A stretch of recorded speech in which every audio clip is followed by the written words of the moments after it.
Hello everyone. एक बार फिर से आपका स्वागत है हमारे YouTube channel engineer study circle में। यहाँ पे आज हम लोग देखने वाले हैं आपकी भारतीय राज्य व्यवस्था के कुछ एक टॉपिक। यहाँ पे हम आपको स्टार्ट करने वाले हैं कि किस तरीके से आप भारतीय राज्य व्यवस्था को बहुत ही इंटरेस्ट के साथ में मज़े लेकर आप किस तरीके से पढ़ सकते हो, और जिसमें आपको चीज़ों को याद करने की ज़रूरत नहीं है। जो बच्चे एग्ज़ाम दे रहे हैं उनके लिए भी हेल्पफुल है, और जो लोग अपने इंटरेस्ट के लिए पढ़ना चाहते हैं तो उनके लिए भी ये बहुत ज़्यादा हेल्पफुल रहेगा। ये एज अ एक स्टोरी की तरीके रहेगा, और जब तक कि आप इसको देखेंगे पूरा आपको ये क्या हो जाएगा, याद भी हो जाएगा। तो चलिए स्टार्ट करते हैं। हम लोग इस क्लास में पढ़ेंगे आज हिस्टोरिकल बैकग्राउंड के बारे में पढ़ने वाले हैं। सबसे पहले देखेंगे जो ऐतिहासिक पृष्ठभूमि है उसमें पढ़ेंगे। तो ऐतिहासिक पृष्ठभूमि में सबसे पहले क्या देखेंगे कि किस तरीके से जो ईस्ट इंडिया कंपनी है वो भारत में व्यापार के नाम से व्यापार करने के लिए आई, और उसने किस तरीके से भारत में आधिपत्य जमा लिया अपना। और इस तरीके से ये सब पूरा हम लोग देखेंगे। और क्या देखेंगे कि जितना भी ये राजतंत्र और आपका संविधान के गहरा प्रभाव पड़ा है इस पे, तो वो दो शीर्षों के अंतर्गत काल क्रमबद्ध हुआ है। एक तो सबसे पहले कंपनी का शासक रहेगा, दूसरा रहेगा सम्राट का शासक। पर हम लोग सबसे पहले इसमें पढ़ेंगे कंपनी का शासक जो 1773 से लेकर 1858 तक रहा है, वो चीज़ हम लोग यहाँ पे देखेंगे। तो चलिए स्टार्ट करते हैं बिना देरी किए हुए। सबसे पहले पढ़ लेते हैं, इसके बारे में थोड़ी सी जानकारी लेते हैं। अगर कभी भी भारत में ब्रिटिश का आगमन पूछा जाता है या जब भी कोई बात होती है तो सबसे पहले आपको याद रखना है, ये डेट याद रखनी है। वो डेट कौन सी है? 1600 ईस्वी। ठीक है, 1600 ईस्वी में जो ईस्ट इंडिया कंपनी की थी वो भारत में सिर्फ और सिर्फ व्यापार करने आए थे। जब वो लोग भारत में व्यापार करने के लिए आए तो धीरे से जो महारानी थी एलिजाबेथ थी, जो प्रथम, ठीक है, एलिजाबेथ कौन थी? भारत के प्रथम चार्टर्ड के द्वारा उन्होंने भारत में व्यापार करने के लिए वो आए। ठीक है, उन्होंने विस्तृत तरीके से अपने अधिकार प्राप्त किए। फिर धीरे धीरे वो सिर्फ और सिर्फ व्यापार करने के लिए ही सीमित नहीं रहे, धीरे धीरे वो बढ़ते गए बंगाल में और फिर बिहार में, उड़ीसा की दीवानी, ये सब करते करते जो राजस्व, दीवानी और इन सब के न्याय में क्या करा, धीरे धीरे अपना अधिकार प्राप्त करने लगे।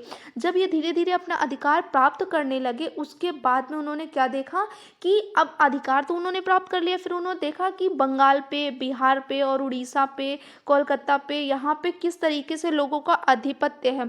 तो उस तरीके से उन्होंने फिर क्षेत्रीय शक्ति को अपनाने की प्रक्रिया शुरू कर दी। और 1858 में जब सिपाही विद्रोह हुआ तो उसके परिणाम स्वरूप उन्होंने ब्रिटिश में क्या किया, ताज यानी कि फिर क्राउन के भारत के शासन का उत्तरदायित्व अपने हाथों में ले लिया। उन्होंने क्या किया, और ये कब तक रहा? 15 अगस्त 1947 तक इसी तरीके से चलता रहा। तो हम लोग इसी में सबसे पूरा पढ़ेंगे कि किस तरीके से कौन सा एक्ट लगा, कौन सा किस तरीके से लगा। आप हमेशा सुनते होंगे इतने सारे एक्ट हैं, अधिनियम है, हम याद कैसे करें। तो याद करने का बहुत ही आसान और सरल तरीका होगा। आई होप आपको इतना समझ में आ गया होगा। तो सबसे पहले देखते हैं जो कंपनी का शासक था 1773 से लेकर 1858 तक। ठीक है, उसमें सबसे पहले आप क्या याद रखोगे? 1773 यानी कि आपका 1773 का रेगुलेटिंग एक्ट। हमेशा सबसे पहले आपका कौन सा आता है? 1773 यानी कि 1773 का रेगुलेटिंग एक्ट है। जब ये रेगुलेटिंग एक्ट यानी कि जब कंपनी का शासन, सबसे पहले तो वो व्यापार करने आए और फिर से उन्होंने व्यापार करने के साथ साथ उन्होंने क्या किया, वो वहाँ के आसपास के क्षेत्र अधिकारियों को भी उनके राजस्व और दीवानी को अपने अधिकार में लेने लगे, न्याय को, सब चीज़ को। तो इस तरीके से उन्होंने न्याय लेते हुए अपने बहुत सारे जो क्षेत्र थे तो उन सबको अपने अंडर में करने के बाद उन्होंने क्या किया, कंपनी का शासन स्टार्ट किया। मतलब पहले तो वो व्यापार करने आए थे, व्यापार के बाद उन्होंने क्या किया, व्यापार को छोड़कर उन्होंने शासन करने की ठान ली। तब उन्होंने क्या किया, फिर रेगुलेटिंग एक्ट लगाया 1773। जब ये रेगुलेटिंग एक्ट उन्होंने लगाया तो इसके तहत जितने भी संवैधानिक महत्व था, उसका मतलब क्या था कि भारत में जो ईस्ट इंडिया कंपनी थी वो अपने कार्यों को नियमित और नियंत्रित करने की दिशा में ब्रिटिश सरकार द्वारा एक पहला उठाया हुआ कदम क्या था कि 1773 रेगुलेटिंग एक्ट था। उसने क्या किया, उसके जो काम में थे उनको नियमित और नियंत्रित करने के लिए बनाया। ठीक है, व्यापार थे तो व्यापारियों का क्या काम होता है, भैया आओ व्यापार करो और चले जाओ, पर उन्होंने चाहा कि वो उसको नियमित रूप से और नियंत्रित कर सके, उस इसलिए उन्होंने क्या किया, 1773 रेगुलेटिंग एक्ट पारित किया। अब पहला तो इनका ये था कि वो वहाँ पे जम जाएं, दूसरा काम इसका क्या था, उन्होंने जितने प्रशासनिक और राजनीतिक कार्यों को उनको मान्यता मिल गई, मतलब ईस्ट इंडिया कंपनी वालों को, ईस्ट इंडिया कंपनी को भारत में ही प्रशासनिक और राजनीतिक कार्यों में मान्यता मिली। उसके बाद क्या हुआ, फिर इन्होंने क्या किया, 1773 रेगुलेटिंग एक्ट के साथ में ही उन्होंने केंद्रीय शासन की नींव रखी। अब इस रेगुलेटिंग एक्ट में उन्हें क्या क्या था, क्या क्या नियम थे, मतलब उनकी क्या विशेषताएं थी, वो हम लोग देखेंगे। जब रेगुलेटिंग एक्ट, ये बार बार मैं इसलिए बोल रही हूँ ताकि आपको ये याद हो जाए, तो 1773 का जो रेगुलेटिंग एक्ट था, इसके अधिनियम में क्या किया गया, जो बंगाल के गवर्नर थे उनको बंगाल का गवर्नर जनरल पद दे दिया गया। तो सबसे पहला यहाँ पे क्या आया था, सबसे पहला ये आया था कि जो बंगाल के, ठीक है, जो बंगाल के कौन थे, गवर्नर थे, अब उनको गवर्नर जनरल का पद दे दिया गया था। क्या कर दिया गया था, गवर्नर जनरल का पद दे दिया था। और उनकी सहायता में 4 और नए कार्यकारी परिषद लगा दिए गए थे। और इसमें आपको याद रखना है, जो पहले गवर्नर थे वो कौन थे, लॉर्ड वॉरेन हैंसिंगटन थे। आपका सबसे पहले उच्च न्यायालय कब खुला, तो वो 1774 में, कब खुला है बच्चों, तो वो कब है, 1774 में, 1774 में कलकत्ता में सबसे पहला क्या खोला गया, उच्च न्यायालय खोला गया। अब वहाँ पे जब न्यायालय खोला गया तो अब उसके अंतर्गत एक मुख्य न्यायाधीश था, और क्या थे, एक मुख्य न्यायाधीश थे, और बाकी के जो 3 थे वो 3 अन्य न्यायाधीश थे वहाँ पे। इसके तहत कंपनी के जो कर्मचारी थे उनको निजी व्यापार करने और भारतीय लोगों से उपहार लेने के लिए मनाही थी कि वो लोग उपहार नहीं ले सकते थे। अगर हम लोग और आगे देखें तो ब्रिटिश सरकार का क्या था, कोर्ट ऑफ डायरेक्टर, यानी कि कंपनी की जो गवर्निंग बॉडी थी, इनके माध्यम से कंपनी पर नियंत्रण सशक्त हो गया था। मतलब अब जितने भी राजस्व, राजनैतिक और सैन्य मामलों की जानकारी ब्रिटिश सरकार को देना आवश्यक कर दिया गया था। आई होप आपको 1773 का रेगुलेटिंग एक्ट बहुत अच्छे से समझ में आ गया है। तो अब इसके लिए हम लोग क्या कर देखते हैं, नेक्स्ट देखते हैं। नेक्स्ट है हमारा क्या होगा, 1781, ठीक है। 1781 का संशोधन अधिनियम, यानी कि अमेंडिंग एक्ट ऑफ 1781, ठीक है। और इसी को क्या नाम दिया गया, एक्ट ऑफ सेटलमेंट का नाम दिया गया, ठीक है। 1781 का जो संशोधन नियम था वो 1773 रेगुलेटिंग एक्ट की जो खामियां थी, जो कमियां थी, उनको दूर करने के लिए 1781 का वो संशोधन नियम पारित किया गया, जिसे आपका एक्ट ऑफ सेटलमेंट कहा गया है। और इसमें जो भी कमियां थी उन सबको दूर किया गया। तो अब देख लेते हैं इसमें जो विशेषताएं थी वो क्या थी, कि जो गवर्नर जनरल और काउंसलिंग को सर्वोच्च न्यायालय के क्षेत्र से हटा दिया गया था, क्योंकि उनके द्वारा किए गए कृत्य जितने थे, काम किए गए थे, और उन्होंने जिस कारण पद अधिकार किया था उससे उनको मुक्ति दे दी गई थी। वो किसको मुक्ति दी गई थी, जो गवर्नर जनरल और काउंसलिंग थे, ठीक है। इसी प्रकार से जो सेवक थे, उनसे कंपनी की सेवाओं भी उनको जो मिलती थी, उन सब से भी उनको क्या कर दिया गया, मुक्त कर दिया गया। फिर क्या किया गया, जो 1781 आपका एक्ट ऑफ सेटलमेंट था, उसमें जो राजस्व संबंधी मामले थे और आपके वसूली संबंधी थे, जितने भी मामले थे, वो सब सर्वोच्च न्यायालय के क्षेत्र से क्या कर दिया था, बाहर कर दिया गया था। जो सुप्रीम कोर्ट थी उसके मामलों से क्या कर दिया था, सर्वोच्च न्यायालय थी जो उससे बाहर कर दिया गया था। फिर उन्होंने क्या किया, कलकत्ता में जितने भी सभी निवासी सर्वोच्च न्यायालय थे, तो उनके अधिकार के जितने भी क्षेत्र आते थे, उन्होंने क्या कहा कि कोई भी, अगर हिंदू का कोई भी मामला होता है तो हिंदू के कानूनों के हिसाब से, अगर मुसलमान का किसी का कोई भी मामला होता है तो वो उनके मुसलमानों के निजी कानूनों के हिसाब से ही मुसलमानों का वाद और विवाद जो भी होगा, मामला तय किए जाएंगे। उसके बाद में उन्होंने क्या किया, जब 1781 में क्या किया, जो कानून बनाया गया, उन कानून व्यवस्था से जो प्रांतीय न्यायालय थी कि appeal governor general in counselling के दायर में हो गई थी, अब सर्वोच्च न्यायालय में नहीं था। तो इसके बाद में क्या किया, जो गवर्नर जनरल इन काउंसिलिंग प्रांतीय न्यायालयों एवं जो काउंसिलिंग थे उनके नियम विनिमय के अधिकृत कर दिए गए थे। मतलब अब सर्वोच्च न्यायालय में कुछ भी नहीं था, सर्वोच्च न्यायालय में क्या था, कुछ भी नहीं था। अब जो भी था वो सब किसके अंतर्गत था, वहाँ पे आपका गवर्नर जनरल इन काउंसिल के अंडर था। ठीक है, फिर उसके बाद में आता है 1774 का पिट्स एक्ट आता है। क्या आता है, 1774 का पिट्स एक्ट आता है। तो 1784 यानी कि 1784 का जो पिट्स एक्ट था उसमें रेगुलेटिंग एक्ट यानी कि 1713 की कुछ कमियां थी उनको दूर करने के लिए फिर से पारित किया गया है। ठीक है, तो उन्होंने उसको पारित करने के लिए 1781 में पारित किया, जिसे एक्ट ऑफ सेटलमेंट कहा गया। एक्ट ऑफ सेटलमेंट किसे कहा जाता है, तो 1781 का जो अधिनियम संशोधन था उसको कहा गया। इसके बाद उन्होंने क्या किया, 1784 में एक अधिनियम पिट्स एक्ट डाल दिया। ठीक है, इसकी क्या विशेषताएं थी, इसकी यह विशेषताएं थी कि जो राजनीतिक और वाणिज्य कार्य को अलग अलग कर दिया गया था और इसके जितने भी निदेशक मंडल थे उनको कंपनी के व्यापारिक मामलों के अधीक्षण से अनुमति मिल गई थी, लेकिन जो राजनीतिक मामले थे उनके लिए एक नया निकाय गठन किया गया था।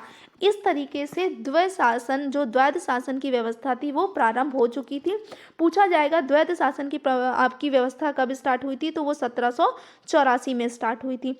और इसी के अंतर्गत जो नियंत्रण बोर्ड को यह शक्ति मिल गई थी कि वह ब्रिटिश नियंत्रित भारत में सभी नागरिक, सैन्य, सरकार व जितने भी राजस्व गतिविधियां था उन सब का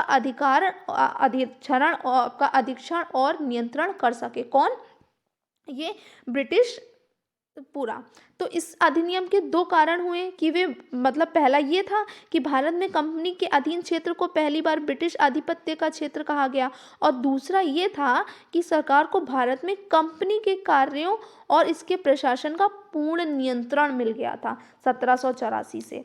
अब आगे बात करते हैं हम लोग 1786 का यानी कि 1786 का अधिनियम यानी कि एक्ट ऑफ 1786। तो 1786 में अभी हम लोगों ने जो पढ़ा था, तो सबसे पहले जो आपके बंगाल के गवर्नर थे वो कौन थे, लॉर्ड वॉरेन हैसिंगटन थे।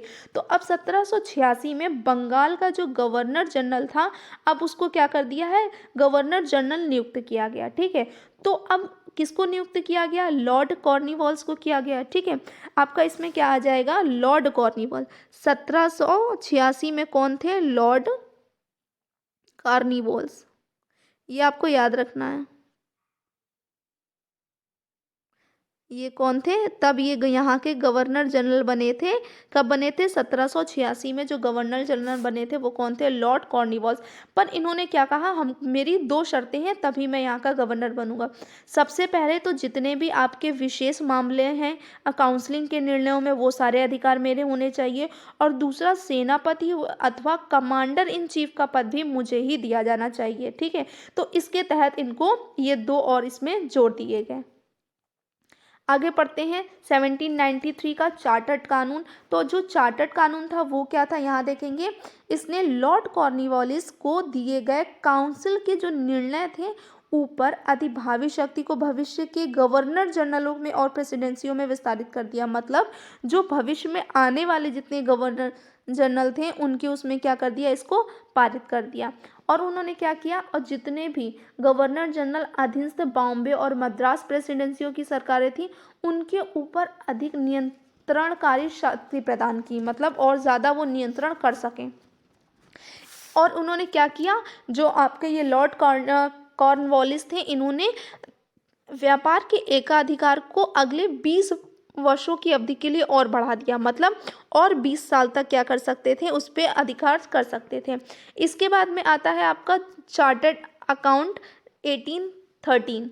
तो इसमें क्या था, इसके अनुसार कंपनी में जो व्यापार एकाधिकार को समाप्त कर दिया गया था। ठीक है, मतलब भारत में जो कंपनी थी उसके व्यापार के अधिकार को समाप्त कर दिया गया था। अगर ये पूछा जाए कि कौन से चार्टर्ड अकाउंट में कंपनी के व्यापार एकाधिकार को समाप्त कर दिया गया था, तो वो कौन सा था चार्टर्ड अकाउंट 1883 था। तो उन्होंने ये तो व्यापार खोल दिया था, उन्होंने क्या किया था, एक अधिकार बंद कर दिया था।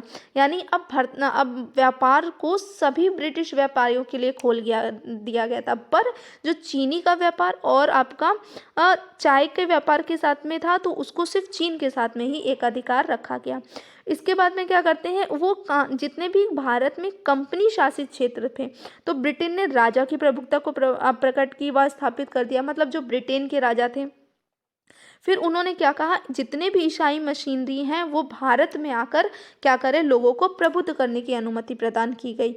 इस तरीके से अब देखते हैं, इसके बाद में आता है आपका 1883 का चार्टर्ड अधिनियम। 1883 के चार्टर्ड अधिनियम में क्या कहते हैं कि भारत का जो था, अब इस पे क्या होता, केंद्रीकरण की दिशा में अधिनियम नियंत्रण हो गया था। तो इस अधिनियम की विशेषता इस प्रकार थी, इस बंगाल के गवर्नर जनरल को भारत का गवर्नर जनरल बना दिया गया था। मतलब जो बंगाल के पहले बंगाल के गवर्नर थे, उनको बंगाल का गवर्नर जनरल बनाया गया। अब जो बंगाल का गवर्नर जनरल था, अब उसको किसका बना दिया गया, अब उसको भारत का गवर्नर जनरल बना दिया गया था, जिसमें उसे सभी नागरिक और सैन्य शक्तियां निहित थी, जितनी भी थी। और इस नियम में पहली बार एक ऐसी सरकार का निर्माण हुआ जिसका ब्रिटिश कब्जे वाले संपूर्ण भारतीय क्षेत्र पर पूर्ण नियंत्रण था। मतलब कि जिसका जो ब्रिटिश कब्जे वाले संपूर्ण ऐसे भारत के ऐसे क्षेत्र थे जहाँ पे ब्रिटिश अपनी पूरा आधिपत्य जमाए हुए थे, उन्होंने अब पूरी तरीके से उसे अपने अंडर में ले लिया था। और भारत का पहला गवर्नर जनरल कौन बना था, लॉर्ड विलियम बेंटिंक बना था। कौन बना था, पहला था वो आपका लॉर्ड विलियम, ठीक है, बेंटिंक।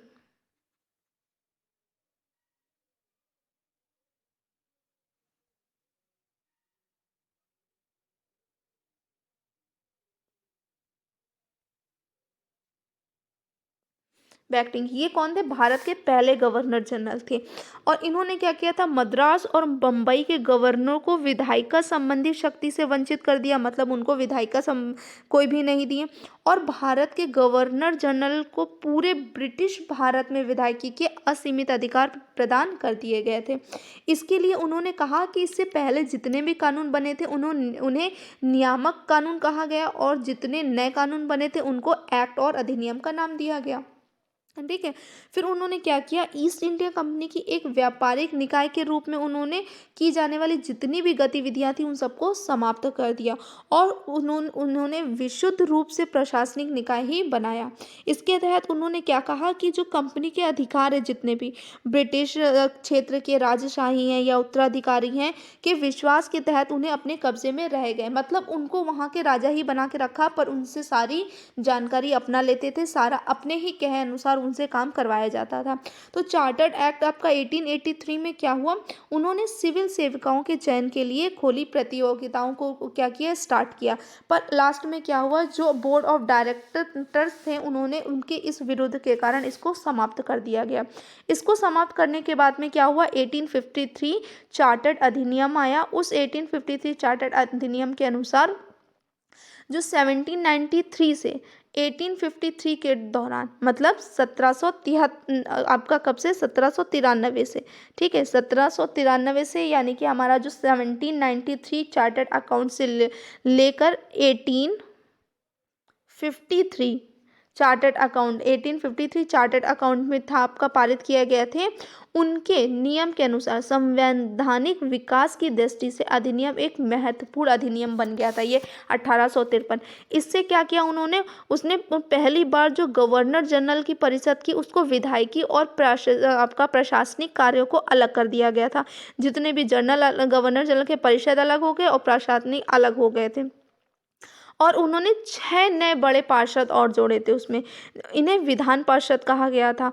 दूसरे शब्द में अगर देखा जाए तो क्या हो जाएगा, जो गवर्नर जनरल थे उसने नई विधान परिषद का गठन किया, जिसमें केंद्रीय विधान परिषद भी आ गया, ठीक है। और इसमें क्या किया था, जितनी भी शाखा थी उसके छोटे संसद की तरह ही कार्य किया करती थी।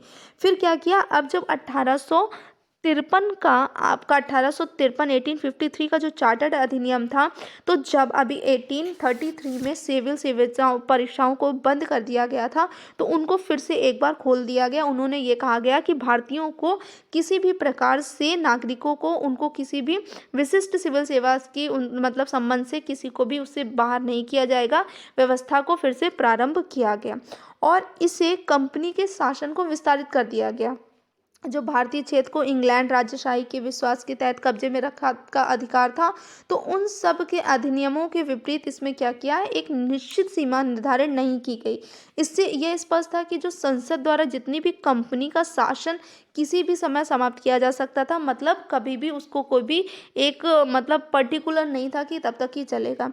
और इसने प्रथम बार क्या किया, भारतीय केंद्रीय विधान परिषद में स्थानीय प्रतिनिधित्व प्रारंभ किया, जिसके तहत गवर्नर जनरल के जो परिषद में 6 नए सदस्य थे। 4 का चुनाव बंगाल से होना था, मद्रास से, बम्बई का और आगरा की स्थानीय प्रांत सरकार द्वारा किया जाना था। आई होप आपको ये सेक्शन बहुत अच्छे से समझ में आया। Thanks for watching. If you like it then like share and subscribe.